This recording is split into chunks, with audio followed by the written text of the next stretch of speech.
Today's episode is episode 193 of Unconventional Humans podcast. Today's episode is called Is There an Essence? So today's episode is inspired by two foundations of two different philosophical schools of thought, Essentialism and Existentialism. So Essentialism, so what I'm going to talk about today is in Essentialism, a core tenet. Essentialism was talked about by Plato, Aristotle. It dates back that far. A core tenet is that essence comes before existence. Then for existentialism, one of the core tenets of existentialism is that existence precedes essence. And so existentialism is something that I was exposed to while I was reading the books on Jean-Paul Sartre and Simone de Beauvoir, the books that they wrote. So in today's episode, I'm going to talk about it in terms of the individual, in terms of making sense of this through my own life. I'm not going to talk about this in terms of a philosophical standpoint for groups of people. That's not really of interest to me. You probably might have gotten that from the episodes already. I read books, philosophical, psychological texts, with the curiosity to understand my life as an individual better.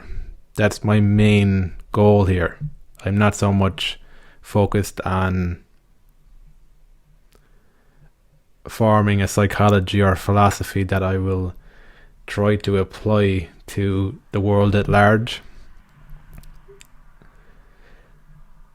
So with the essentialism, existentialism, I found that through my own experience that there's aspects of both that resonate with me. So from the existentialist point of view here, that existence precedes essence.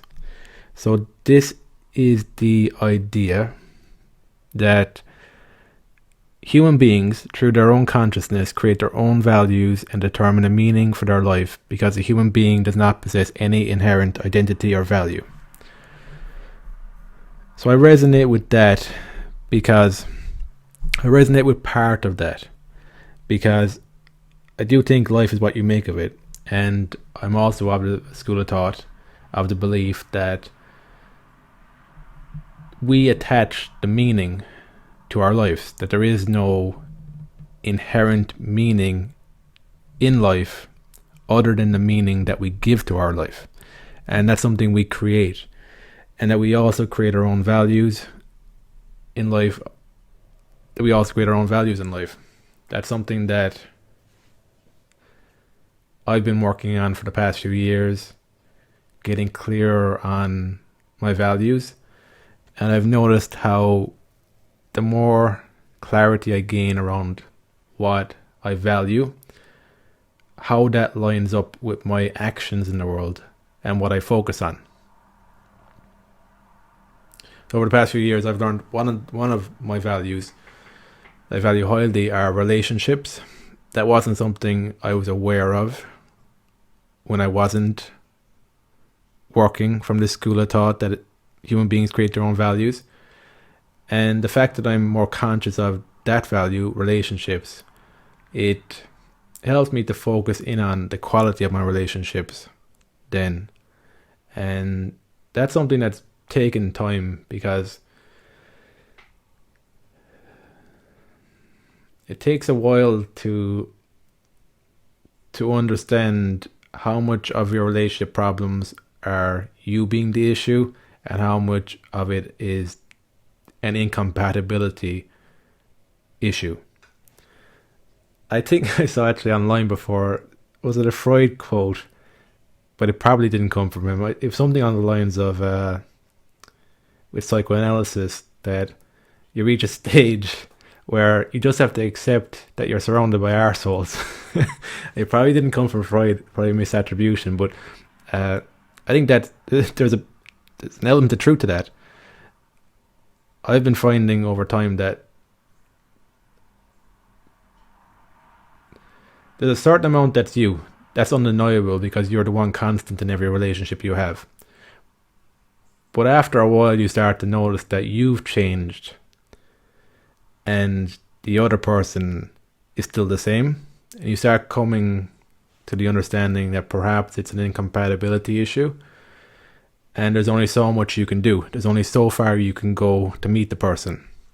So that's something I think that the ground moves on over time. I haven't got a definite answer to that, other than the fact that sometimes it isn't you. It's not me. It's you. That relationship trope. But here with existentialism, I agree that we do give the meaning to our lives. I've noticed that in my life. The meaning I give to my life is made up. It's a fabrication of my own making.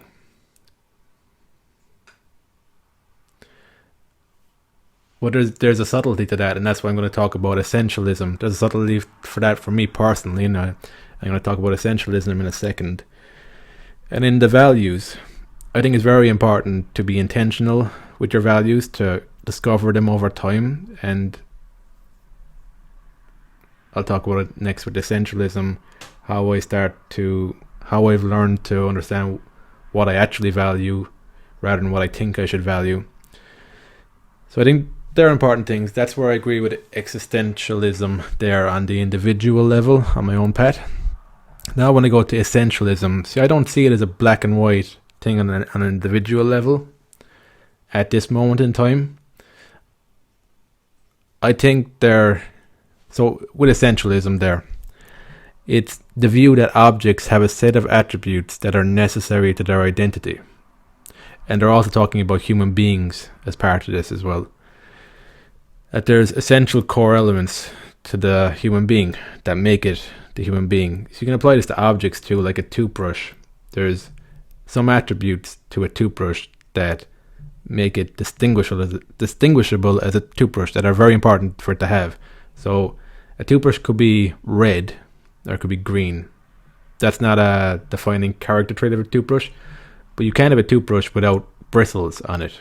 If it doesn't have bristles, then you're talking about a stick. It's a colored stick. It's not a toothbrush anymore. So that's in relation to an object. When it comes to human beings, though, it's harder to talk in those terms. So I'll talk about it in terms of myself. What I've discovered over the years, so with the essence of something, I feel like that's something you feel and connect with internally. And it's just something that sits well with you. So when talking about this, it's very easy to feel like you're talking airy-fairy, and that will be the perception from some other people. But when I know I'm connecting with something that's essential to me, that's a part of my essence, there's no stories around it. That's one thing I've noticed, that there's an actual calmness and there's a peace to that that's undeniable for me, that I don't get when I'm trying to convince myself of something. When I try to convince myself of something to fit in with my surroundings, or that's how I've been taught to behave growing up, there's a lack of alignment with my essence there. So the thing I noticed too is that the essence is not something you choose, something that's already there. It's either you hide it or you don't. That's what I've realized as I've grown older. And you, as a child, have learned that you need to hide certain parts of your essence because they don't fit in with the environment, the ideas in the current environment about how a boy of your age or a girl of your age should be. So for me growing up, I think essential elements to my essence, my character, has been exploring the writing process, allowing myself to be curious about languages, how we communicate, allowing myself to get curious again about active listening, listening to people, listening to myself, reading, a bit of travel.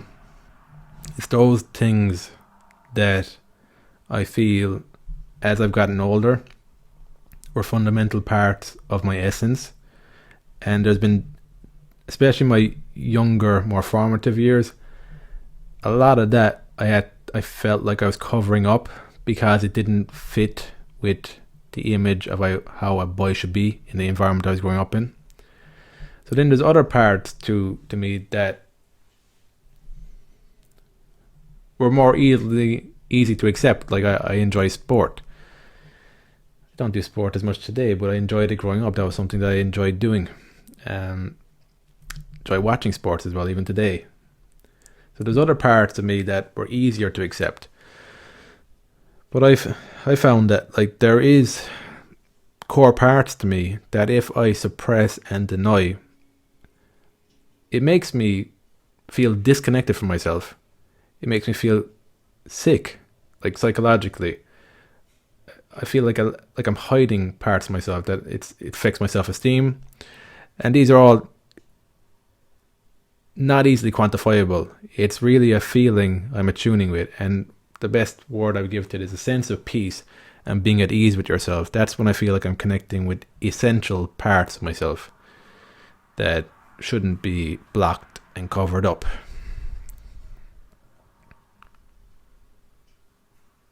Even doing this podcast, that's a part of what's essential for me. And what's essential is the self-expression part.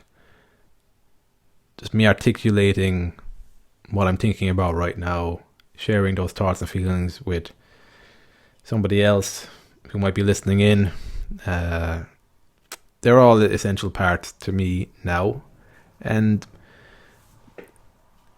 then coming back to the existentialism, I feel like connecting with your essence but not doing anything with it doesn't really do much for you. So I suppose it depends on, I suppose you have to tune with yourself, but for me, if I was just reading books and I was learning, taking stuff in, but I wasn't writing, I wasn't doing a podcast, like for me, they're the active elements of this. Doing something that's active, like writing a book, creating a podcast, that's where the existence precedes essence starts to come into play. I think those active elements help to form the identity. So your identity, your sense of who you are. So when I think of essence, I think of it in terms of it's a feeling, a deep feeling, but there isn't an identity built on it. I feel the identity is built around action taking. So this is where it comes into the existentialist realm. And identity is very powerful. That's your whole sense of who you are in the world, and that determines your actions, behaviors, your beliefs, in terms of a lot of stuff. So I think that's where the action taking and existentialism has a lot of weight to it, because I agree with the existentialist point of view that we're not born with an identity. An identity is created, I believe an identity is created from your environment, your interactions with the environment. And then as you grow to be an adult, I guess I'm speaking from my own experience here. So I think your environment you're put in shapes your identity. It informs your identity at an early age. There's certain parts of that identity that might not be real because they're not connected with your essence. Then as you grow older, you get to know yourself more. You start connecting more with that essence again. That's when you get the opportunity then to take different actions which will form a different identity. So for me, when it comes to identity, I feel personally, if you put the time, work and energy into connecting with yourself, connecting to your essence, you won't have to worry so much about how the world labels and categorizes you. If you feel connected to yourself, there's like a strength there, there's a power there, there's actual depth and realness to it, that it doesn't matter so much the labels in your environment around identity, because you're actually connecting to something solid. So that's something I'd be exploring, because I think for a future book I do want to like write around identity, because it's something that fascinates me, and I'll be writing it from the point of view of my own experiences, my own curiosities, and making sense of that, because I think ultimately a real identity comes from a real individual. I think the collective can come up with different labels, different ways of thinking, which are helpful, but ultimately at the end of the day, I think you have to connect with something that feels true to you. There's no story on top of. So that's where I see the existentialist action taking part as being fundamental to actually creating an identity, because I do believe that there is no identity hardwired into us, but I believe there's an essence that we can connect with that's felt, and a sense of peace with that. So that's it. That's what I wanted to talk about today. Existentialism, essentialism, those core tenets, essence preceding existence, and existence preceding essence. Hope you got something from it today. That's my take on it. That's what I've been thinking about recently. That's what I wanted to share. So if you want to get my latest book, The Edge, Finding Your Creative Edge, The Journey from Plato's Cave to the Artist's World, it's available on Amazon, on Kindle and paperback and hardback. You can go to Amazon, type it in, search for it, or there's a link in the show notes. If you'd like to subscribe to YouTube, helps the channel to grow, and if you're listening to this on the podcast platforms, if you could leave a rating and a review, it's greatly appreciated. Thanks again for listening, and I will speak to you on the next episode.